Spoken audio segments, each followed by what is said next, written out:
police that people have to look at as the example of where we don't want to go. I think it's just super critical. I always find it very shocking when there's this belief on the right that the expression of someone else's rights that are in the Constitution, in the Bill of Rights, the acting on those rights in your own way is somehow a violation of theirs simply because it differs with their own either religious beliefs or makes them feel icky. Quite frankly, and that's really the way it boils down with gay marriage. If I'm creeped out by the idea of two guys together, I don't want the government to legalize their relationship because then I'll have to explain it to my kid. And my kid, who is perhaps hipper than I am, is going to throw back, well, what's the big deal? They love each other. I'm not gay, but they are, and that's okay with me or whatever. And then you've got to have a real conversation with your kids about where your belief systems come from. It used to be a lot easier. Everybody around you believed the same thing. You didn't even have to talk about it. And if somebody got, pregnant that you didn't, wasn't supposed to on schedule, you sent her off to visit her aunt in New York, and it came back unpregnant. Well, I think that's right on, and I think one of the reasons is that the people, the Republican Party and the right wing, have a real issue with control. And when they see people that aren't doing what they want, they have a perception they're losing control. Right. But the other thing I want to tell you is they are. They are losing control. The other thing is I flew back from South Africa a couple of weeks ago on a long flight and was able to listen to 01. And on that flight, you guys rocked on buying your albums. Oh, right on. Well, that's my band, by the way, 01. We actually have a new single out called American Psycho, which is, I jokingly say that I co-wrote that song and Animal on the first record with Dick Cheney. Because it's a perspective switch. I write a song from a perspective that I don't necessarily share, but the idea is that, that in America... I forget who made the point, was that serial killers have nothing on the average American because through the actions of our government and some of the stuff that's happened over the years, we actually have a death toll on us individually that stacks up really scarily if we pay attention to it. And so to avoid that, dealing with that and the blowback that we've experienced, we kind of just avoid the conversation entirely. And so that song is based on that idea. It's just, and it was fantastic. It's great. It's a great song. And I like good cranking music, and I also stream WCPT all the time. So, hey, thanks a lot, you guys. Appreciate it so much. And we'll take a break. We'll be back right after this with more of the Stephanie Miller Show. I'm Hal Sparks with Jackie Schechner, Tony, and Rebecca filling in today. 1-800-STEP-12 is our number. And when we come back, we're going to play a couple of golden nuggets from CPAC this weekend, including Wayne Cuckoo-Bird LaPierre and Ted Cruz, who is the gift that keeps on giving. We'll be back. And now, here's something we hope you'll really like. It's the Stephanie Miller Show.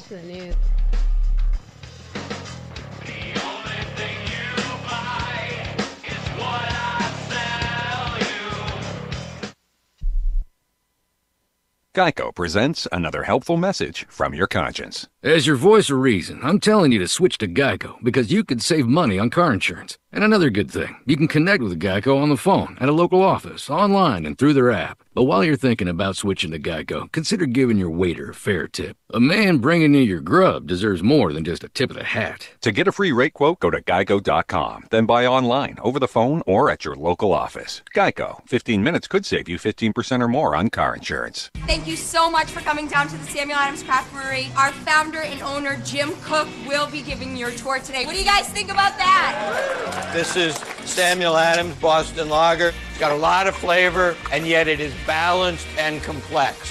What makes it a great beer is those four different things across your palate: body, sweetness, spiciness, and bitterness. And that's what a great beer should deliver. Okay, let's go drink some Boston Lager. Boston Beer Company, Boston, Mass. Safe responsibly. Shaquille O'Neal for new Icy Hot Advanced Cream. I know all about living with pain. After 19 years of pro ball, man. But now I'm feeling awesome. New Icy Hot Advanced Relief is the real deal. Icy Hot Advanced Cream has 2 maximum strength ingredients to last up to 50% longer. Works great on shoulders, backs, knees, even arthritis. Icy to dull the pain and hot to relax it away. Come on now, advance past pain and get on with living. New Icy Hot Advanced, available in cream and patch. Pain over.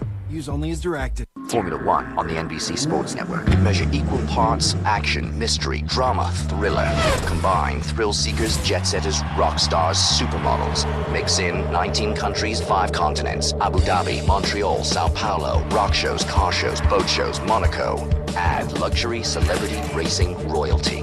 Man plus machine plus the world, shaken and stirred. Formula One, Petronas Malaysia Grand Prix, Sunday at 3:30 a.m. Eastern on the NBC Sports Network. Sports Network. Remember when your neighbor found us naked in the car, and the times some outdoor action got us kicked out of the park? Getting frisky in the dark, I gave your eye a poke. I think the dog is also in the bed. Do I smell smoke? You and me. We never give up, you and me. We never, ever, ever give up. Getting hot and heavy with the whipped cream that we bought. Undressing in the kitchen and then getting caught. So many things can go wrong, but we still can get it right. You and me, we're not gonna give up tonight. You didn't give up on sex. Don't give up on birth control either. There are more methods than you think. Visit bedsider.org to compare all the choices and put the bogus myths to bed at bedsider.org. But we got options tonight. Brought to you by Bedsider and the Ad Council. Bedsider.org. Chicago, it's time to stand up for your sexy amendment rights. A well-intoxicated media being necessary for the sanity of sexy liberals. The right of the people to laugh out loud shall not be infringed. That's right, the Stephanie Miller Sexy Liberal Comedy Tour is coming to the Windy City to fight for your right to keep and bear all.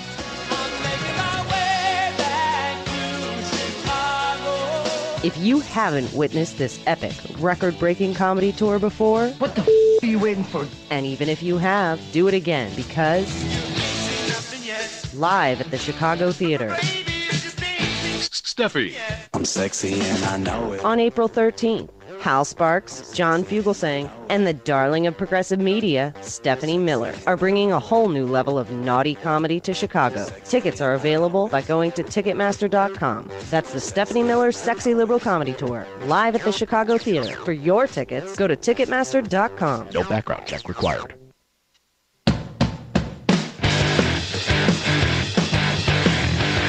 Nobody really cares what you have to say. Caught up in traffic cause every day's a bad day. What do? You don't want to cause a scene. But if you do nothing to step out. I don't even want to fade that down. Now you make me want to go see live music. Yeah, if you're going to go see live music, see Danko Jones. I just saw these guys Saturday night. Where? At Anaheim House of Blues. Oh, I guess I have to leave my house to do these things. Right? Yeah. The Finger. Right. Okay, so that's a song called The Finger by Danko Jones. Amazing three-piece. Great They're live. incredible. Yeah. One of the best bands you'll ever see live. Yeah. Really? Yeah. I think so. Just straight up rock and roll. Good front man. Great. Oh, he commands attention. He's a big, tall, mixed-race guy from Toronto, Ontario, Canada, in a three-piece band that when I first discovered them in Toronto, I was shooting Queer as Folk, and I came across the album there. It was like buying a bunch of local Canadian rock because it's great that they're both 10 years behind us and 20 years ahead of us at the same time in music up there.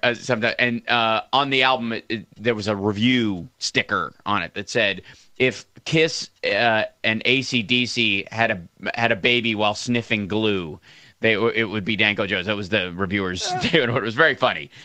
I think they're much bigger than that, than that simplicity. But it's an amazing Danko Jones. There, by the way, Danko is on Twitter at Danko Jones, Danko Jones.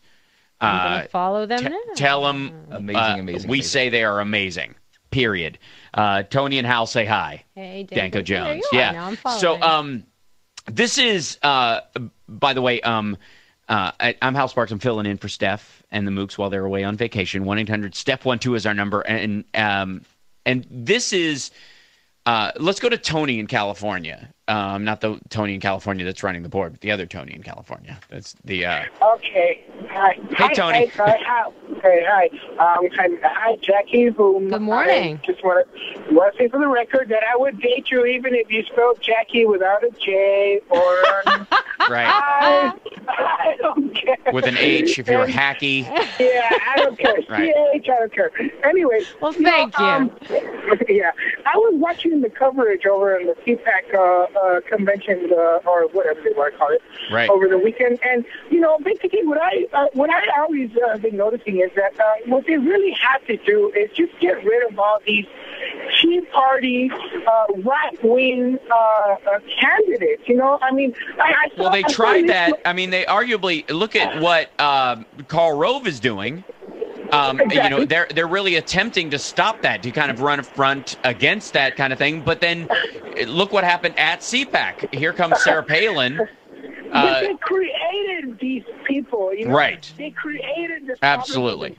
They are Frankenstein being held up by the neck by their own monster. Yeah. I mean, I heard Mitch McConnell, bribing, saying that they had Rand Paul and Carl Rubio, and showing off that they had Rand Paul and that Democrats have Hillary. And I'm thinking to myself, we have the adults, while we have these crazy young ones who I wouldn't trust. The last time we let these people, or the last time that these young ones, they crashed our house, pretty much, and then now they want us to loan their crazy young kids the keys to drive the car back into the house. I totally hear where you're coming from. The interesting thing is that they seem to think every single time, and the Tea Party was part of this, that this is a marketing issue. That the Tea Party was a new version of the brand. It was, Freedom Works was this puffed up, artificial AstroTurf front for what was effectively the moral majority. Same crowd we saw late 80s, early 90s pushing through a kind of religious right agenda and a highly corporatist secondary agenda, and they just kind of switch back and forth depending on which person you're talking to at the time. But the essence of these two groups, they fuse together under the Republican tent, and they just every 12 years drive themselves into a hole and need a new name and push to kind of do this. And I think, interestingly enough, this is the area where social media, and I think media in general, is causing them a bit of a problem, because it's harder to rebrand when your brand gets retweeted that much. Yeah, you can't take it back. Right. It's way harder when there's YouTube videos and Facebook pages and all that stuff to do. In the old days, nobody had that. The paper came out next week. It could be a whole new candidate as far as anybody was concerned. Yeah, and we have a short attention span, but not when it's regurgitated over and over and over again, because it's constantly on the forefront. It's not going away. Well, and when you try to do actually a branding effort, you have to be so permeate at it that you have to do a drive everywhere. You have to set up Facebook pages. You have to do online petitions. You have to do an email thing. The machinery that the Democrats really have down, but they can stick to it. Well, it's also more authentic. Right. I mean, I've been entrenched in the online world for a long, long time, and it's very easy to tell when somebody's doing a drive-by promotion of some sort, and you're not actually entrenched in the online community. So it's transparent, it's easy to tell, and if the Republicans go out now and say, we're going to do this huge new tech digital branding campaign, it's totally obvious that there's no sincerity behind it. Exactly. Let's go to John in Chicago. Hey, John. Hi, how are you guys doing today? Great. Good morning. Al, I'm a huge fan of yours. I just want to say I am not really into the idea of states granting marriage licenses. My position is marriage is for church. States should be granting everyone civil unions. Right. And well, effectively they do. You're absolutely right. I mean, effectively on paper they do. They, everybody kind of does. The paperwork is mildly different, but every preacher says, by the authority granted to me by the state of Illinois or the state of Wisconsin, which is really weird, by the way. Religious conservatives are totally cool with that part of every marriage ceremony, unless it involves gay people. I mean, I think that one of the interesting things is that so many conservatives who are really uptight about the authority of government, right, and say that liberals think the government is the answer to all their problems, will do this. Will turn around and say, no, what we want is our religious concept of marriage to be codified into the law by the state. I mean, it's so incredibly. It's very odd. It's one of those things like we want the government to sanctify life in the case of a personhood amendment, but at the same time trust the government implicitly on the death penalty. That they say the guy's guilty, kill him. I don't believe there are any innocent people ever put to death on death row. It's amazing to me. Don't you find that odd? Yeah, I appreciate the call. It's an excellent point. We'll be back right after this, more of the Stephanie Miller Show. And I just want to say hi to Chris, and if he wants to call in and let me know how we're doing, you're totally welcome to. We got a bunch of calls, but we love to hear from you. 1-800-STEPH12 is our number. We'll be back right after this with more CPAC goodies. And Rush, being Rush.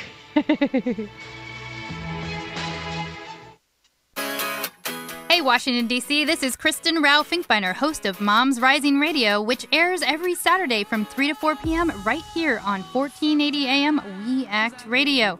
Each week, we bring you the current news and the inside scoop from policymakers, experts, advocates, moms, and dads on the most important issues that impact us all. So join our conversation every Saturday at 3 p.m. right here on 1480 AM We Act Radio. I'm Joshua Holland, and I host the Alternate Radio Hour, a weekly look at our screwy political scene. You know, some say you either have to laugh or cry at America's politics, but we think that's a false choice. Haven't you ever seen a baby wailing away, and then like a rubber squeaky toy comes along, and he's suddenly laughing and crying at the same time, and then snot comes out of the baby's nose? It's kind of like that. So grab a hanky and tune into the Alternate Radio Hour every Saturday at 4 p.m. on We Act Radio.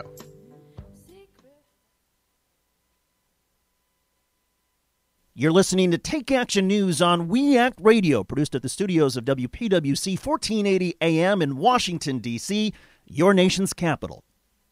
What do Noam Chomsky, Naomi Klein, Paul Krugman, and Glenn Greenwald have in common? I'm Joshua Holland, host of the Alternate Radio Hour, and they're just a few of the great guests we've had on the show in the last year. Does that mean it's a boring talking heads show? Oh no, I wouldn't do that to you. We laugh, we cry, sometimes we sing cheesy old songs from the 1980s. You know, you haven't really lived until you've heard Chomsky doing Girls Just Want to Have Fun. Tune in every Saturday at 4 p.m. on WPWC We Act Radio.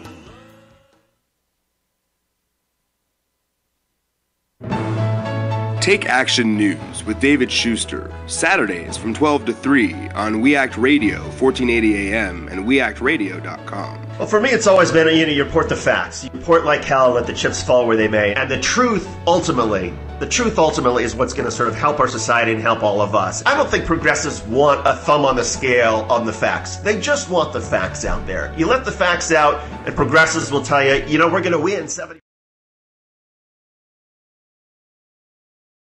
It's just sort of what progressives are looking for, and I think that's where this all sort of meshes with my interest as a journalist. And my interest as a journalist is report the facts. Here's what's going on. Here's what the facts say. Here's what history says. Here are the lessons we know we have learned.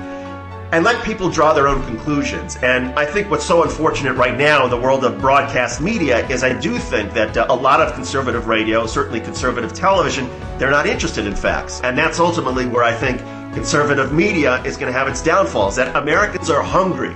They're just hungry for basic information, hungry for basic facts. You report like hell, you let the chips fall where they may. I think it's natural for all of us who care, who are passionate about politics, who feel like we have a sense about the difference between right and wrong. I think it's okay to let that be part of your coverage. It's important for all of us as broadcasters and journalists. In this day and age, we have to be authentic.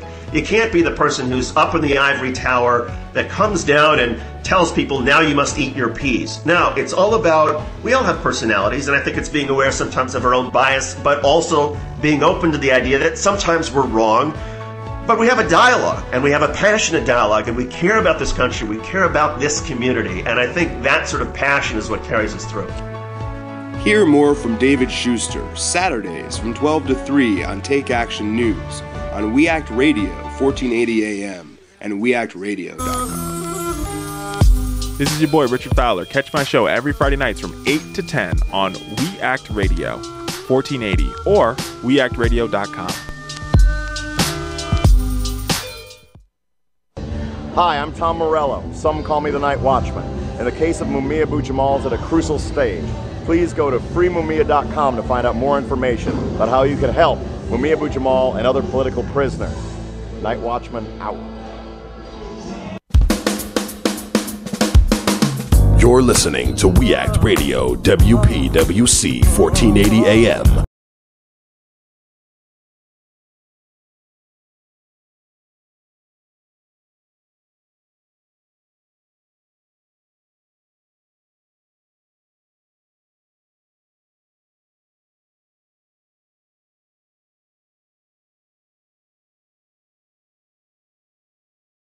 An economic ruse. If you could kiss the cheek of the child in the sweatshop that made your shoes. Every time we went to war to fight our evil foes, they told you we were really fighting for the good of CEOs. If you could feel the hunger of the many, see the riches of the few, if they told it like it is, what if you knew? You're listening to Clearing the Fog, speaking truth to expose the forces of greed with Margaret Flowers. And Kevin Zeese. And that's David Rovick singing What If You Knew, a very powerful song. Definitely talks about this show. What if you knew? That's what this show's about. Right. Clearing the forces of greed from our propaganda machines. That's right.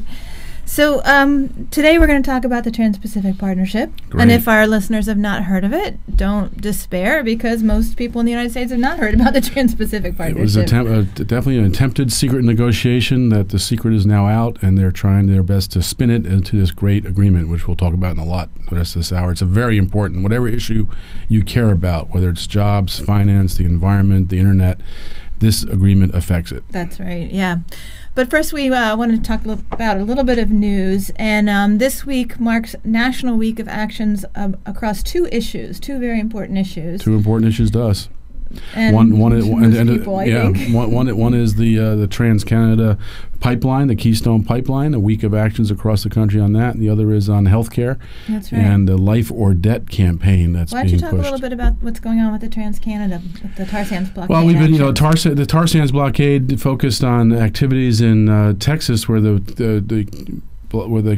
pipeline was being put into the ground, and there were amazing efforts out there to stop it, and they continue up in Oklahoma and in Texas, and there are tree sits and going inside the pipelines and also chaining themselves to the equipment and very aggressive actions and very abusive responses by the police, who were really private police paid for by TransCanada, off-duty Texas police. Right. And then they started to expand out to a nationwide effort where they are focusing on the people behind the pipeline, the investors, the banks and the investors who are involved, the TransCanada Corporation that will profit from it. And so they've had a bunch of actions around the country already, but this week they've announced a week of actions throughout the country, and there are dozens of actions now scheduled for throughout the United States, and the TransCanada pipeline is going to become a hot topic all across the country.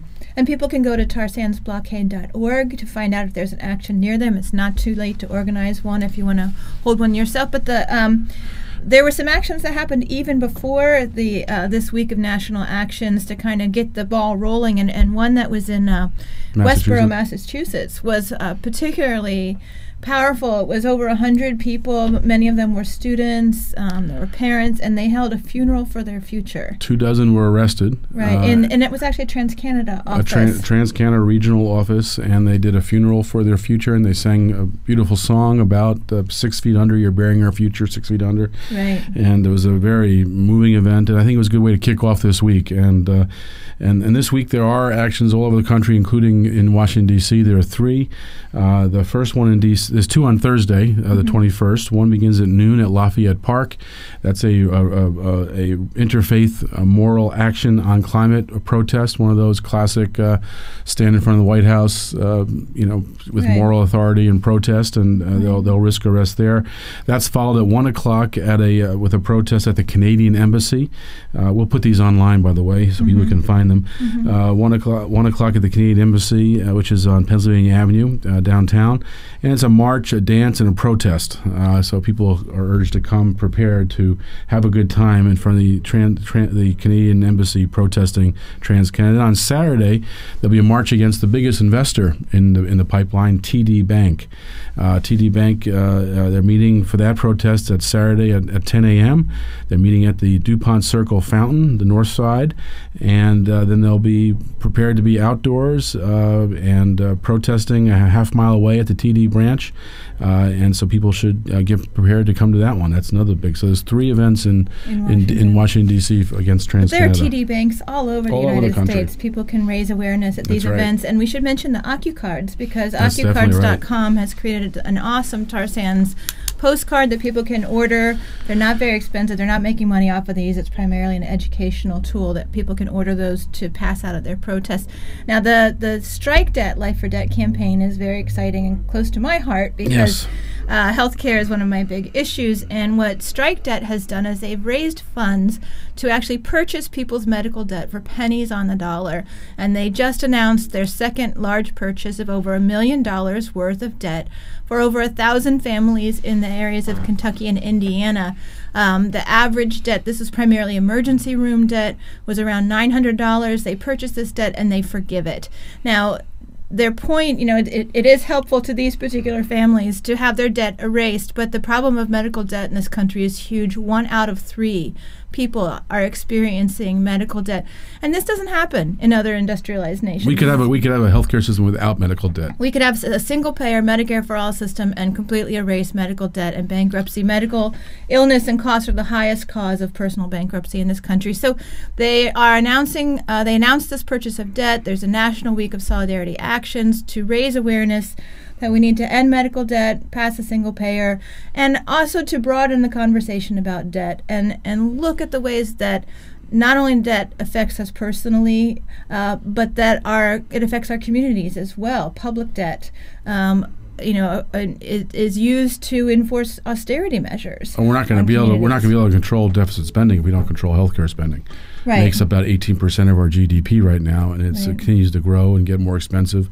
You saw premiums rising this last week ago by more than 10% in California. So it continues to be a big problem despite Obamacare. In fact, I think it's going to get. The problems are going to change and in some ways get worse as Obamacare takes hold. And we write about that to some extent in our article, which will be published in Truth Out this Wednesday. This week. In fact, that was based on a previous radio show where we had the organizers of the Strike Debt campaign, the Your Debt or Your Life campaign, and we also had Steffi Wolander of Physicians for National Health Program on. And she she's one of the lead authors of studies on healthcare and bankruptcy. Right. And so we had her on and got real deep into that. And the article coming out will talk about that also. Right. And so people are holding actions across the country. You can go to strikedebt.org, strikedebt.org, and find out if there's an action near you or organize one. And in the D.C. area is a Maryland statewide action. That's right. Also on Thursday, unfortunately, March 21st from 4:30 to 6:30 p.m. So far, we know of the one that's being organized in McKeldin Square in Baltimore, which is where the Occupy Baltimore held their camp. It's downtown at Light and Pratt Streets. It's at 4:30 p.m. on Thursday. And that's basically an action to raise awareness about medical debt and medical bankruptcy and how we can have a health bankruptcy debt and health debt-free society. Right. And David Himmelstein, Steffi Wohlhandler's partner, used a term of health insurance is like an umbrella that melts in the rain. When you need it, it's not there. So we'll be holding our umbrellas, our shabby umbrellas out there to symbolize what health insurance is like. You have shabby umbrellas? We do have shabby umbrellas. I don't think we have any nice umbrellas, actually. Yeah, and so then we also, this week is the anniversary of 10 years. Shock and Awe campaign. That's right, the Iraq invasion of Iraq. What an insane and stupid war that was. Right. Among the many insane and stupid wars that we're involved in. Right, so that's being marked, of course. And tonight there's an event at Bus Boys and Poets at 14th and V Street Northwest. Featuring David Swanson of War is a Crime, Leah Bolger, former president of Vets for Peace, and Andy Shalal, who owns Bus Boys and Poets. And who's an anti-war activist and is from the region. And Robert Shetterly, who did the Americans Who Tell the Truth paintings, will be unveiling his newest painting, which is of David Swanson, author of War is a Lie. And I remember that Shock and Awe boy night. That was like the bombs bursting in air, Star Spangled Banner kind of moment. But it looked nice as a fireworks display, but on the ground it was pretty ugly. Absolutely. I mean, pretty ugly. The kinds of damage that we did to that country with, and more and more you're seeing the measures being put out there as to what's going on as far as the cost in trillions of dollars and the lost lives in Iraq.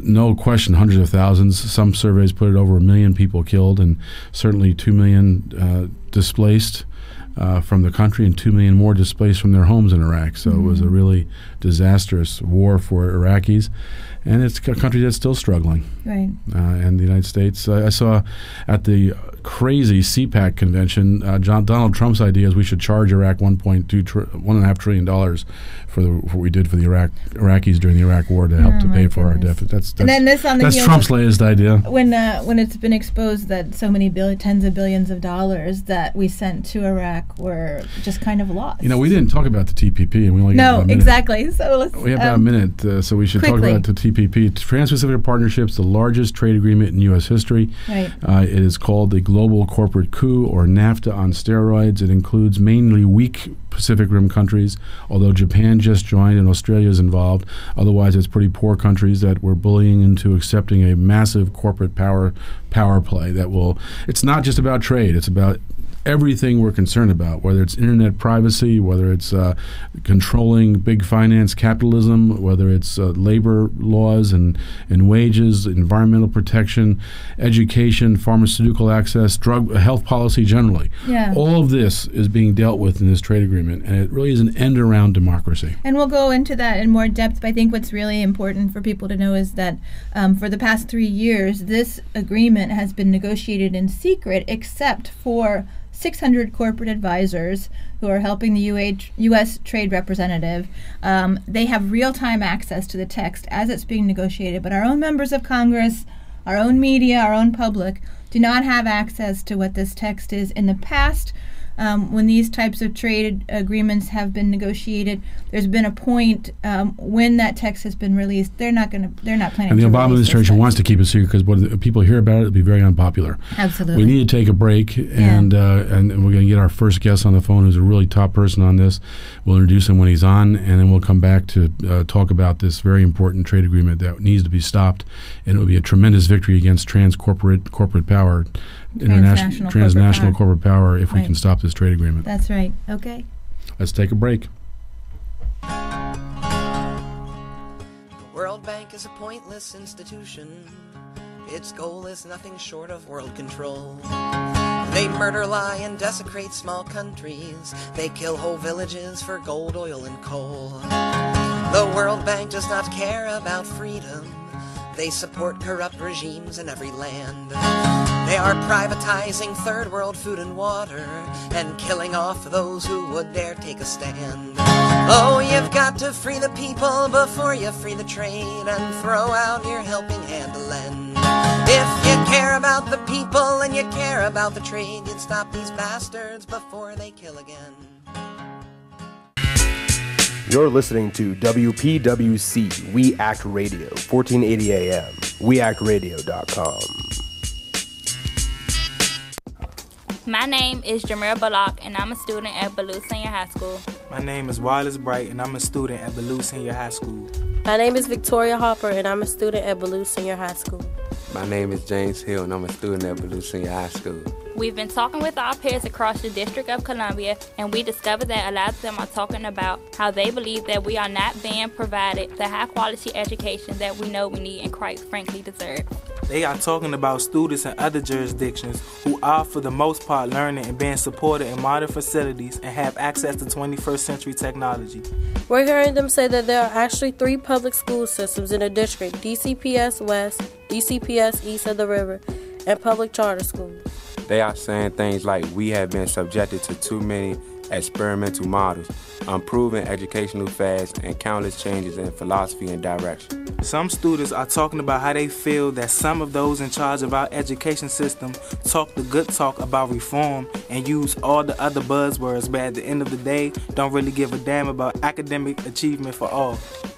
Worst of all, everyone is talking about how we don't even have any voice in the public discourse around the direction of our education system. Until now, because we all listen and share our views on the Education Town Hall, we are thankful that the host Thomas Bird believes that we should have access as well as a megaphone to talk back to the powers that be in the district and in halls of Congress. Join Thomas Bird every Thursday at 11 a.m. for the Education Town Hall, 1480 a.m. Listen live online at weactradio.com.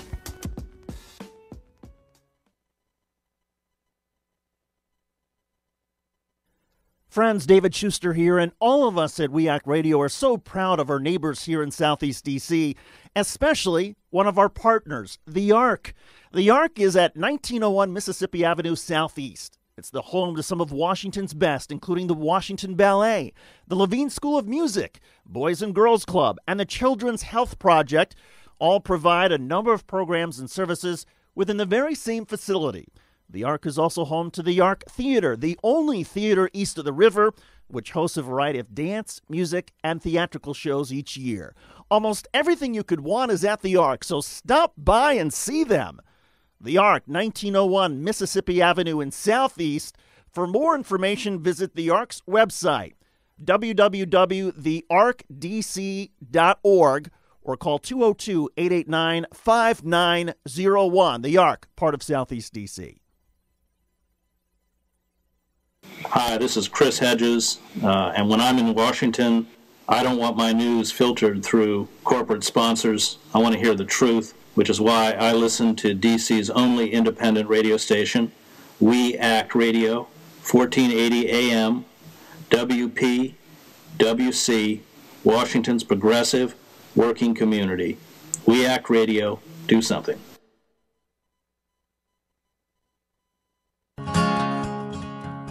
IMF is loaning sums of money to governments they know are full of crooks. Their SAPs are economic sabotage. They'd rather open markets than open books. They pull funding from health and education and insist on spending more on debt relief. It's been going on for years now unhindered, and it won't stop until we block off every street.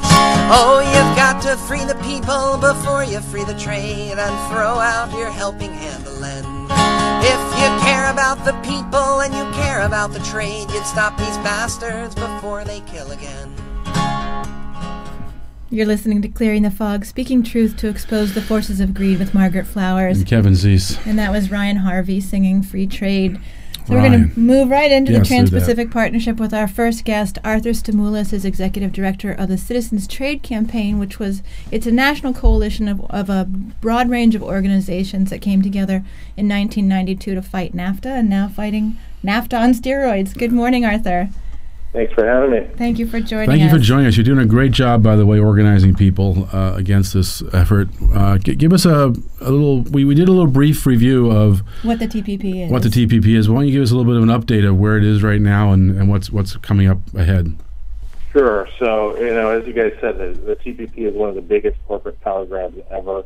It's accelerating the race to the bottom by helping corporations pit countries against one another and move jobs to wherever environmental regulations are the weakest and workers the most exploited. But more than that, it gives corporations a whole bevy of new tools to attack our environmental rules, our consumer safety rules, banking regulations, you name it. So it's not just about corporations influencing and corrupting democratic policymaking in the U.S. and other countries, which we're all familiar with, but it gives them tools to actually supersede our democracies. Right now, the 16th round of negotiations just wrapped up in Singapore, and negotiators are really racing to complete this deal by October of this year. There isn't a lot of time left. As you said, this has been under negotiation for over 3 years now. It's got 29 separate chapters covering food safety standards, banking regulations, medicine patents, environmental rules, government purchasing, on and on down the line. And the U.S. Trade Representative refuses to tell the American public what he's been proposing in their name. Meanwhile, as he said, they've granted 600 corporate lobbyists, Cargill, Walmart, Chevron, access to the tech. So this is, from top to bottom, a backroom deal for the 1%. So they want to try to finish by October. How many more rounds before then? Of negotiations. So there'll be a round coming up in Lima, Peru in May, and then a round in July, and a round in September. Those last two rounds may be in North America, but they don't let people know, frankly, until as close to possible as the round as they can get away with, because they remember the battle in Seattle, they remember the march to Miami, they remember people mobilizing against these things, and so they try to make it hard for people to do that by keeping it even where they're meeting secret. Well, essentially, enough is leaked out about these trade agreements for us to know it's not going to be good for the people.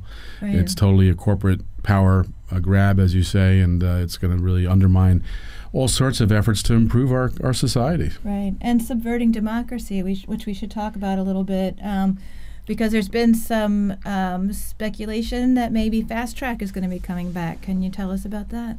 That's right. Well, the U.S. Trade Representative, which is a cabinet-level position in the Obama administration, which is charged with negotiating these trade deals, has said that they need fast track, not only to get the deal through Congress, but to actually conclude the negotiations, to get other countries to agree to some of the more egregious proposals that the U.S. is pushing.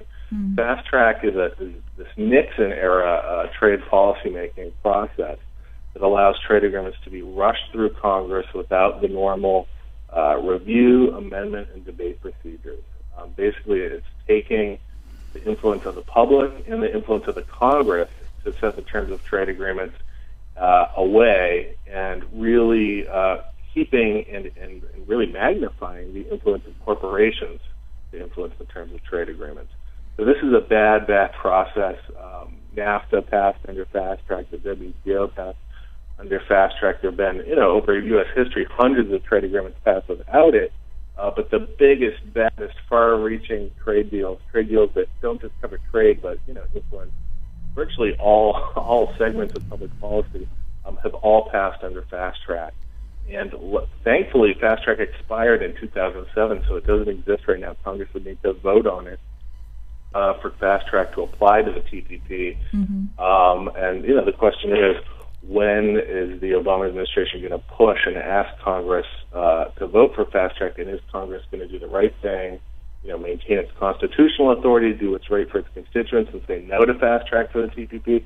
Or are they going to roll over like they have so many times in the past? So fast track's essentially an anti-democratic approach. It's a way to have a non-debate in Congress, to avoid real committee hearings and real testimony and real amendments and real discussion about the issues, but just kind of push it to the floor for a fast vote. Is that pretty much what it comes down to? That's exactly right. And so has there been any indication that Obama's moving on this yet, or is it all just at this point talk? Earlier this year, about a month ago, the Obama administration released its 2013 trade policy agenda, and right on the first page it said that working with Congress to fast track, which they call Trade Promotion Authority nowadays. Oh, that's right. They changed the name. Their agenda. But they've also said if they're going to try to conclude this by October, they're probably going to need to bring up fast track legislation by this summer. So if they need this to conclude the negotiations, they need to move pretty quickly. So what is civil society doing in response to prevent fast track from happening? Right. So earlier this month, over 400 U.S. organizations representing more than 15 million Americans wrote to Congress saying, no to fast track for the TPP. We need to abandon these anti-democratic processes, replace them with policies that allow for public participation, allow for oversight, allow us to create a trade policy that actually lifts working conditions and sustainability throughout the world, not just diminishing it for corporate profit. People are meeting. There's a congressional recess, a spring recess, the last week of this month, the first week of April. People throughout the country are meeting with their members of Congress, pressing them to do the right thing. And I suspect throughout the spring and the summer, people are going to have to escalate, and those members of Congress who haven't come out and said no to fast track and no to fast track for the TPP in particular, are going to need to be pressed. They're going to need to be pressed hard to do the right thing, and to we need to let our elected officials know that we're watching, that we're following this issue, and that we're going to hold them accountable on it. And so if democracy wins and fast track is stopped, that really gives us a big advantage of trying to stop the TPP overall. No, that's right. I don't believe they could pass the TPP without this anti-democratic process called fast track. So that's a key battleground for us, is this next one. So people need to get energized for that and prepared for it, because it's coming quickly. Right. And is it both houses that have to pass the fast track? So. Wow, that's a big battle. I'm glad you're geared up for it and already got hundreds of groups involved. I'm glad we signed on early for that to help with that, because I think it's a really critical battleground. One thing that I'm confused about with this trade agreement now, if I read somewhere on one of the blogs that we can't invest in our own industry. Let's say we want to create a green economy and we want to invest in wind power and solar power. If we do that, doesn't that create an unfair trade advantage? And can't corporations sue us for that? Yeah. So one of the big pieces of the TPP is the government procurement chapter. And what that says is that governments, particularly the U.S. government, aren't allowed to preference their own domestic industries. So, like Buy American provisions or Buy Local provisions could be blocked under the TPP. And it also says that you can't really preference how a good or how a service is made. You just have to look at the end product. So, for example, can't have sweat-free uniforms. You can't stipulate that uniforms for public employees not be made in sweatshops. And you can't stipulate, in many instances, green procurement preferences. So you can't say things need to be made using renewable energy like wind and solar. You can't stipulate, certain recycled content, things like that. So that's one big piece of it. And then the other big piece is what's called equal treatment, equitable treatment. So it's saying, well, hey, look, if you're providing subsidies or some sort of benefit for, a particular industry, a particular type of electricity, producers domestically, you need to provide that to everyone. And so that basically undercuts a lot of the programs designed to create, sustainable energy and a sustainable economy. Wow. Yeah. So this could totally undercut any change in our economy toward a clean and green, sustainable economy. Yeah. I don't know, Arthur, are you able to stay on with us a little bit longer? We're going to have to take a break in just a moment. Absolutely. Oh, Great. Wonderful. And we'll add Ben. That's right. We'll be bringing Ben Beachy on from Public Citizen. But quickly before we go out on this break, can you just tell people where they can find information on Fast Track and on the negotiations, your website? Yeah, the work that you're doing. Citizens Trade Campaigns, the website. What's the URL for where your website is, Arthur? Citizenstrade.org. Citizenstrade.org. Okay, that's a great place. They do a lot of great work. If you want to get involved in this is the group to be involved with. Absolutely. Citizenstrade.org. So let's take a quick break and we'll be right back. All right.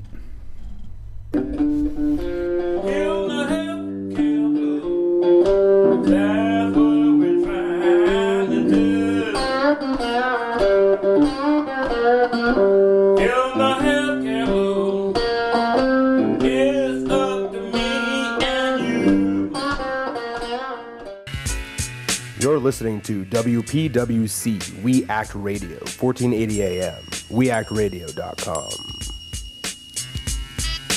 I'm a third grade teacher. I'm a school bus driver. I am a parent. I am a teacher's aide, and I agree to be identified as a caring adult who pledges to help bullied students. I will listen carefully to all students who seek my help and act on their behalf to put an immediate stop to bullying. I will work with other caring adults to create a safe learning environment for all the students in my school. In my school. In my school. In my school.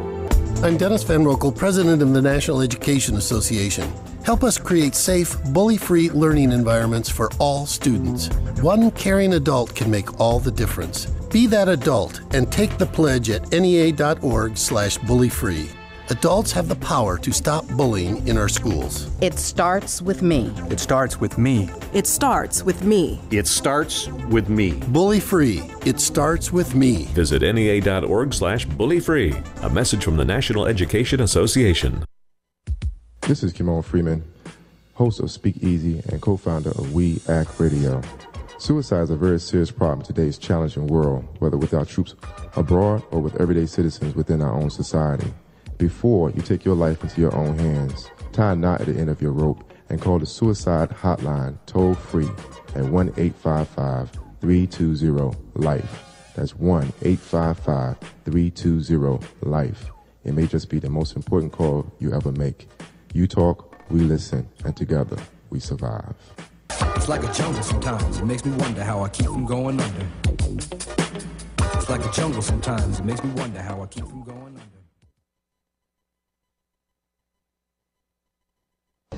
Hi, I'm Tom Morello. Some call me the Night Watchman. and the case of Mumia Abu-Jamal is at a crucial stage. Please go to freemumia.com to find out more information about how you can help Mumia Abu-Jamal and other political prisoners. Night Watchman out. You're listening to We Act Radio, WPWC 1480 AM. Now get out there and do something.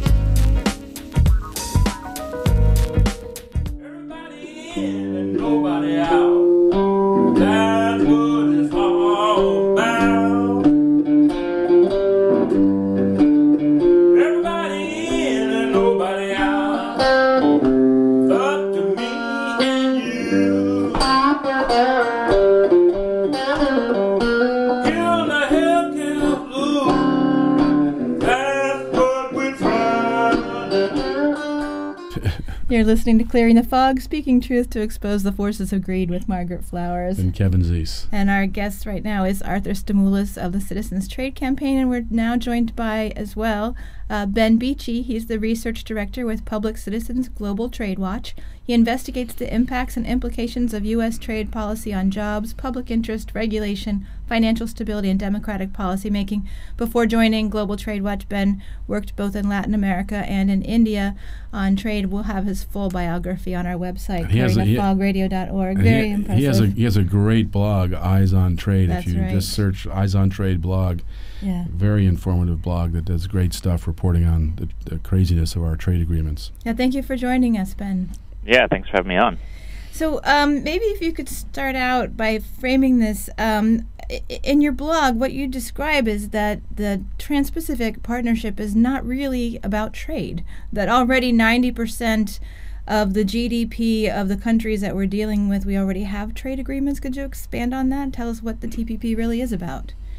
Yeah, so we have, as you mentioned, we have trade agreements with 6 of the 10 current negotiating countries, and those are the largest countries that are involved predominantly, meaning that 90% of the GDP of the countries with which we would now be signing trade agreements are already covered by these trade agreements. Moreover, there are about 29 chapters, according to the United States Trade Representative, in the TPP. I say according to because, of course, as Arthur probably mentioned, text is secret, so we don't really know. 5 of those chapters, as best as we can tell, actually cover what we would typically call trade. That is, I give you corn, you give me auto parts. The rest, the vast majority of this deal has nothing to do with trade as traditionally defined. What it does have to do with is primarily the rewriting of vast swaths of domestic policies, domestic regulation, and the people that are doing this rewriting are somewhere between 600 and 700 individuals that are part of our official trade advisory system. Most of them explicitly represent the corporations. Many of them are the largest corporations, and many of them are corporations that are notorious for offshoring. General Electric is the single most represented entity in our trade advisory system. So General Electric gets to write the rules that benefit it and allow it to do more offshoring. Many of these corporations are able to put into these agreements a kind of backdoor a means of deregulating that they were not able to get through the U.S. Congress. So one example of that would be the Stop Online Piracy Act, SOPA, as everyone knows, was defeated in Congress because of its draconian measures to impede, to encroach on privacy, to encroach on internet freedom. Though it was defeated in Congress, a number of those measures, it appears, are trying to be worked back into the intellectual property and other portions of this trade agreement. Another example would be the cost of medicines. There's portions of the deal that would are projected to increase the cost of medicines for everyday consumption, both in the United States and in the other trade agreement countries. That's partly because we extend monopoly patents for pharmaceutical corporations that would, without the TPP, would not be able to extend their patents to such an extent. It also means there are also provisions in the deal that would really threaten provisions within our own Medicare program, our Veterans Health Administration programs that try to keep the cost of medicines down.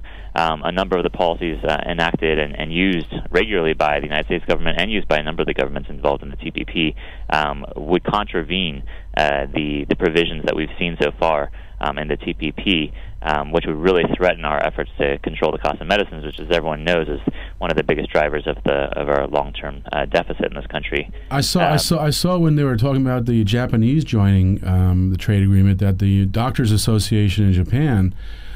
Japan has one of the best healthcare systems in the world. Right, it's one of the top three. Yeah. It's a single-payer system that doesn't require the whole insurance mess we have.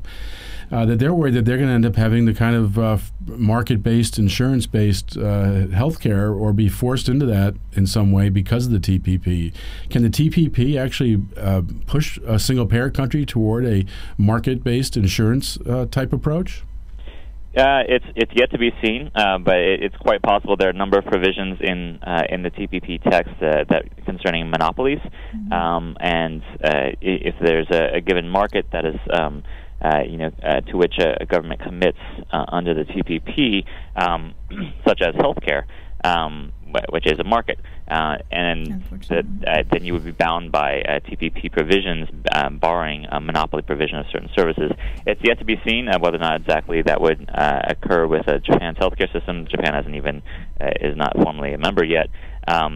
What is sure is that there's going to be massive opposition within Japan to Japan joining the deal under the current text.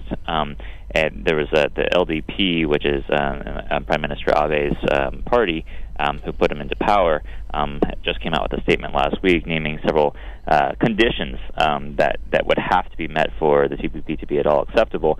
And one of those is that they would safeguard the national healthcare system, that nothing would be changed to privatize the system. The cost of medicine, efforts to control the cost of medicines would not be backrolled.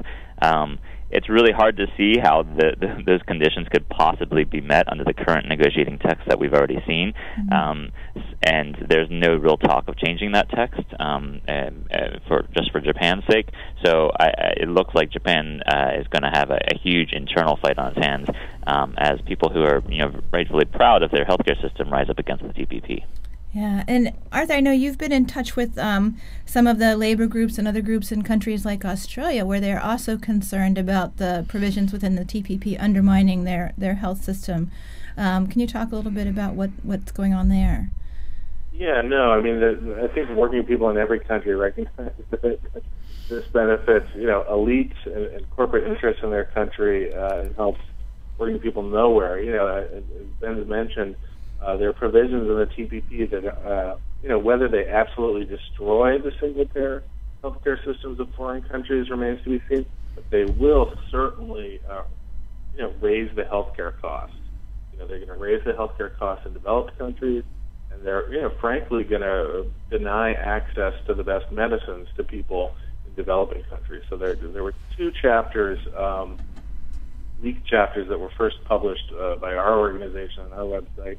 One, has been mentioned, was the intellectual property chapter, which shows the U.S. pushing to basically extend drug patents, both literally and effectively, for big pharmaceutical companies, meaning that they can continue to charge monopoly drug prices for longer periods of time. And if you look at a disease just like HIV/AIDS, brand name, monopoly patented AIDS medications can cost over $10,000 per patient per year. When the patent runs out, they become generic. That cost can go down to about $100 per patient per year. That's the longer they have those drug patents, the longer the period of time where healthcare costs are exorbitant. And doesn't TPP allow these drug patents to be extended in the way that a slight change in the formula of the product creates a whole or new indication or a slight modification that really doesn't change the outcome or the effect of the drug, gives them another round of patent? No, that's right. Or a new use where formerly we were using the drug in this way, right? And now we're using it to treat this disease. So we need another patent. So it's unlimited patents. It's constant price protection for the rip-off pharmaceutical industry. Yeah, they call it evergreening of patents, basically patent after patent after patent. Oh. So, that's one way. And then the other way is the drug formularies chapter, which is, as the ways in which countries' government-run health programs, negotiate with the drug companies over what they're going to pay. And this gives the drug companies much more leverage with the U.S. Proposal for the drug formularies chapter moves forward. So, absolutely, this is going to raise healthcare costs. And, people around the world are saying no in a big way. New Zealand, Australia, as you mentioned, and others. That's good. We're glad to hear that. I mean, I hope people stand up and say no to TPP completely. So, Ben, talk a little bit about what the TPP would do for the big finance industry. Because, money flowing around the world is really so much about trades about these days. How does this affect the big finance scene? Well, it's a bit of a pipe dream for them. Again, we've seen, of course, efforts at re-regulation in the United States through the Dodd-Frank Act, and while some of us perhaps would have liked to have seen more efforts in that vein, the TPP would really roll back the achievements that have been wrought through the post-crisis re-regulation. So for some concrete examples, the market access provisions within the Trans-Pacific Partnership text that we've seen would place a ban on bans. That is to say, it would prohibit the United States or any other country from banning really risky financial products such as derivatives. Wow. For example, the credit default swaps that played such a huge role that AIG was just doling out willy-nilly. What a gift. It would be illegal under the TPP rules to ban such a risky product. Wow. Another is that's really important for developing countries is that the current TPP text would really handcuff the country's ability to enact capital controls. And capital controls are these measures that try to prevent the swift, ever increasing swift movement of capital into and out of a country. Investors are fickle people, and increasingly investments, financial investments, are flowing rapidly into and out of countries, causing really destabilizing flows of money that can really rack an economy. We've seen this in the Asian financial crisis. We've seen this in many places around the world. And the amazing thing is that the International Monetary Fund, just this past December, for the first time officially endorsed, in some cases, the use of capital controls as a preventative measure, so that you would not allow these fickle investors to essentially destabilize your economy. Wow. And yet that was approved by the board of the IMF, on which the United States sits and has the largest voting share. And the Department of Treasury must have approved this new policy statement. At the same time, just across the street from the Department of Treasury, at the United States Trade Representative, they're negotiating a TPP deal that would strangle any effort to have capital controls. They would be barred under the current text that appears. Goldman Sachs must love this. This is like a gift to Goldman. But it really is also a very interesting tool. And we're going to take a break, and I want the two of you to think about this question in the break, because I haven't seen it talked about. This is all occurring at the same time as the Asian pivot, where the United States is moving military resources into the Asian. 60% of our Navy going into the Asian region. And this is occurring at the same time. I don't think that's an accident. I want to think about with the two of you what this means for the Asia pivot and our control over China, which is now we have this Pacific Rim Agreement without China. It's bizarre. So let's take a break and come back and talk about that and other issues with our two guests. We're talking about the TPP. Behind every product, there's a supply chain. You need to know about it. It's part of the game and you participate in it. So let's get with it and take a small trip through business. Hi, I work in a mine in Congo, Africa. Got to provide, so I work all the time. I'm digging up a mineral, it's called coltan. And it's essential to all calling.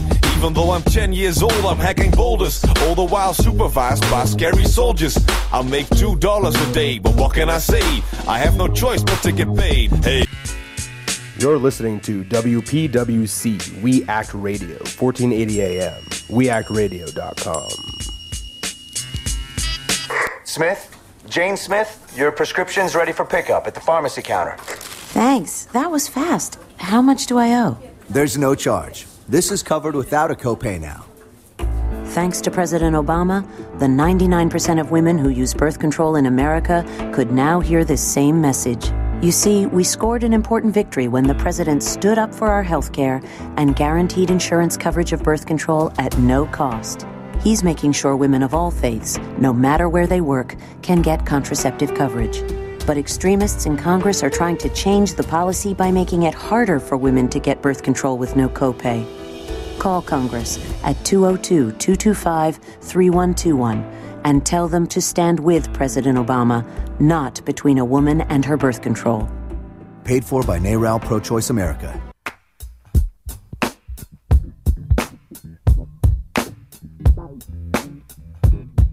Hey, it's your boy Richard Fowler. When I took this journey to start the Richard Fowler Show, I understand that it was bigger than me.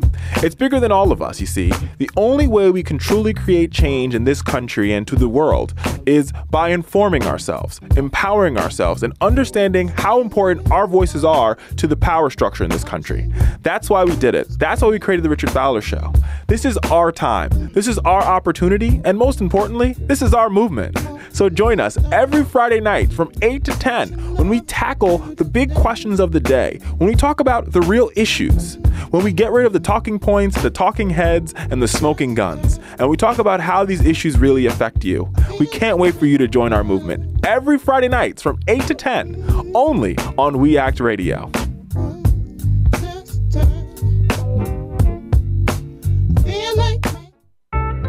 Hi, I'm Patrick Ewing.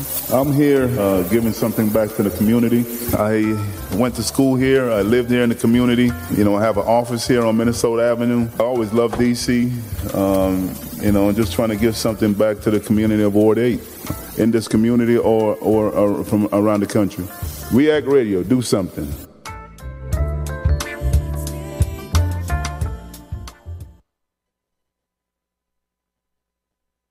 I'm a businessman, those are my planes you see. I fly minerals from Congo to Kigali. You ask questions, it isn't me. I just chilled in my hotel with a martini. Make it fair, you gotta make it fair, make it fair, make it fair, make it, you gotta make it. You're listening to Clearing the Fog, speaking truth to expose the forces of greed with Margaret Flowers. And Kevin Zeese. And our guests this morning are Arthur Stamoulis with Citizens Trade Campaign and Ben Beachy with Global Trade Watch through Public Citizen. We're talking about the Trans-Pacific Partnership. And Kevin, you had an interesting question. I just think it's so before. strange now Japan's joining or about to join, that we have this Pacific Rim agreement without China. And it's coming at the time of this Asia pivot, which is really about encircling China. How do you see the TPP working with this China strategy? Go ahead, Ben. Or was that Arthur? Or was that Arthur? Go ahead, Arthur. Anyone who's ever set foot in a big box store or a dollar store and looked at where the products on the shelves are made knows that a lot of what we consume in this country is made in China. And there's a reason for that. That's because China is a country with a lot of infrastructure where working people are brutally suppressed and are, forced to work very, very long hours for very, very little pay. The big corporations, from the big box stores like Walmart and Target to a lot of the brands, would like to see those working conditions undercut. And they see the TPP as a way to open up labor markets in even more exploitative countries like Vietnam and Malaysia, where workers can be paid even less than what Chinese sweatshop workers are paid. And a lot of big corporations, particularly on Wall Street but elsewhere, want to see China open up its markets in other ways, too, to remove their financial regulations and capital controls, to basically open themselves to more privatization, to get rid of, all the sorts of rules that get in the way of them having their complete say when they're in China. So the TPP is absolutely about undercutting China. Very interesting. In terms of what regulations it does have. Ben, you have any thoughts on that? Yeah, because Ben, you've spent time in Latin America looking at the effects of these trade policies. Yeah, well, so during my time in Latin America, I was living in Nicaragua for several years and several other countries, and NAFTA was sold to Mexico with the promise that factories are going to relocate to Mexico. The ones that moved out of the textile and apparel factories that shipped out of North Carolina, and the auto parts factories that offshored from Detroit were going to go across the border to Mexico and provide jobs to Mexicans. That happened and lasted for just a couple of years. Why it happened for just a couple of years was because China joined the WTO. We gave China permanent trade status, and those factories quickly went from Latin America over to China. And now we're, as Arthur mentioned, we're talking about signing a deal, a NAFTA-style expansion with Vietnam, where I just ran the numbers recently, and the average minimum wage is 1/3 of the average minimum wage in China, in Vietnam. And so, this is China is not the bottom, unfortunately, in the race to the bottom. Vietnam stands a step beyond that. And right now they're talking about expanding access to allow Vietnam to export more footwear and more apparel to the United States under the TPP, which would, again, undercut U.S. jobs and shift more production to places that are notorious for labor rights violations and low pay. And so we're just seeing a continuation of more of the same, offshoring, more of the same reliance on worker rights violations that we've seen under NAFTA for 19 years now.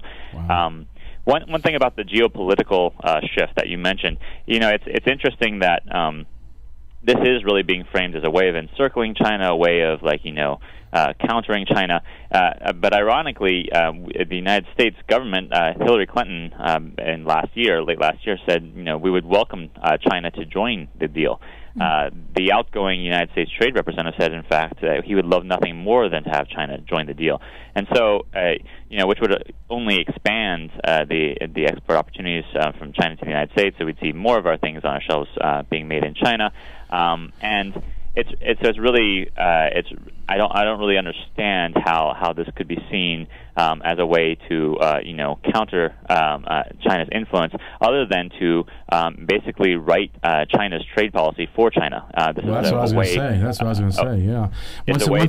Once China's in, they're stuck with the agreement, and our corporation can sue them. Our corporate, all those powers, that corporate power that we talked about, could be targeted at China as well. So it could be either way we could use this to hurt China. I mean, and so I saw an article in the Chinese papers that didn't get reported in the United States that said that Japan, China, and South Korea see that agreement between the three of them as a higher priority than the TPP. So China is also moving on its own to kind of counter this with its own trade agreements in the region. Right. So and let's move into that point that was just made about the countries being able to sue other countries, or corporations being able to sue under other countries, because I think that's, to me, one of the most egregious parts of this agreement is this tribunal. Can maybe Arthur, if you can talk a little bit about that, and Ben as well. Sure. So one of the big innovations of free trade agreements is that they have built-in enforcement mechanisms, so that under most treaties, if a country violates it, the country violated it. There's nothing you can do, either short of going to war, maybe. Right. The trade agreements have built-in sanctions and policies in place that allow them the terms of the trade agreement to be enforced. So if you look at the World Trade Organization, the WTO, they have what's called government-to-government or state-to-state enforcement mechanisms. And under that, the United States has lost over 90% of more than 65 cases that have been brought against us by other governments. So we've seen parts of the Clean Air Act, the Endangered Species Act, the Marine Mammal Protection Act overruled. More recently, we've seen tobacco controls. Crazy. Children overruled, internet gambling laws, consumer labeling overruled. And those are state-to-state. Those are state-to-state lawsuits. This goes further. That's right. Where the TPP goes even further is by granting individual corporations the power to challenge our laws, our regulations, even our court decisions that they view as cutting into their expectation of profits. They call it indirect expropriation. So those people call it regulatory taking. Basically saying, hey, if you put a policy in place, say a clean air or a clean water policy or a consumer safety measure, that cuts into the profits we expected to make by continuing to pollute, by continuing to endanger consumers, you have to compensate us. Oh my goodness, so crazy. Yeah. So Ben, what does this do to national sovereignty then? Oh, it obviously completely undercuts it, and this is something interesting that typically opposition to these deals that contravene workers' rights, environmental safety, and drug cost affordability, etc., has been an issue of the left. But a number of groups from the traditional right in the United States have been opposed to these deals just for the mere fact that they completely undercut our sovereignty. It allows corporations not just to write the rules through these trade agreements, but to challenge policies on the basis of those rules in a very direct and unprecedented, unparalleled manner that Arthur just outlined. A couple of other details to add to what Arthur said was the people who make the decisions. So a corporation, it can sue a sovereign government, a foreign corporation, can sue a sovereign government directly. And then who decides whether or not the corporation or the government is correct? The decision comes down to three individuals, three arbiters, who are parts of a trade tribunal, sourced from other countries, typically outside the deal sometimes. And those three people have a complete discretion to say whether or not the expectations, for example, of the corporation were violated, and whether or not expected future profits should be paid by the taxpayers of that nation for a given environmental policy or a public health policy that was seen as contravening the expectations of that corporation. And these three attorneys often circulate between being the judges on these panels and then being the prosecution, being the lawyers for the corporations bringing the cases against the governments. So these are corporate lawyers deciding whether corporations deserve their profit. That's right, and there's no limit to the amount that the corporations can demand. Already under NAFTA-style deals, over $380 million has been paid out, and under something else called the bilateral investment treaties, over $3 billion has been paid out by taxpayers to foreign private corporations for what mostly is healthcare policies, environmental policies, and other public interest policies that these private corporate attorneys deem to be violations of NAFTA-style deals. Right. Man, that's insane. We're pretty much out of time. So, what? Just give us a thought, both of you. We'll start with Ben. What should people be doing now to fight the TPP? There's a lot that can be done. Arthur already mentioned his website. You can also go to tradewatch.org. Right there, you'll see that all the links for the TPP. There's a wide effort right now to get out the word. I think one of the biggest things right now is just that people don't know what the TPP is. We'll soon be launching a TPP WTF campaign just to spread the word of what is this deal? How is it that we can have such a sweeping rewriting of our public policies happen without us, the public, or even members of Congress knowing about it? And I think Arthur can give you some more specifics on what to do. Thank you. Arthur, your thoughts? Visit the website citizenstrade.org. There's a big Take Action button right on the side for contacting elected officials. If you go to trade policies under the top of the navigation under TPP, there's a whole organizer's toolkit for ways to get involved. But as Ben said, the best way to defeat this trade deal is to drag it out of the shadows. Yes. It's the Dracula strategy. Exposing a deal like this to the light of day, the best way to cause it to burst into flames and die. We've done it before with the World Trade Organization's rounds, with the Free Trade Area of the Americas, with other big, nasty trade agreements of this caliber. We need to do it again. So, take action. Let your members of Congress know that you're watching them on this. And if another round comes to the United States, we're going to be ready to mobilize. Great. And our website is flushthetpp.org. That's right. It's part of our economy website. So we really appreciate the work that both of you guys and your organizations are doing to really get people organized on this. It's so important. Thank you for taking time to speak with us today. We're going to go out with Junkyard Empires. We want the people organized. Can build the kind of future we want. Thank you.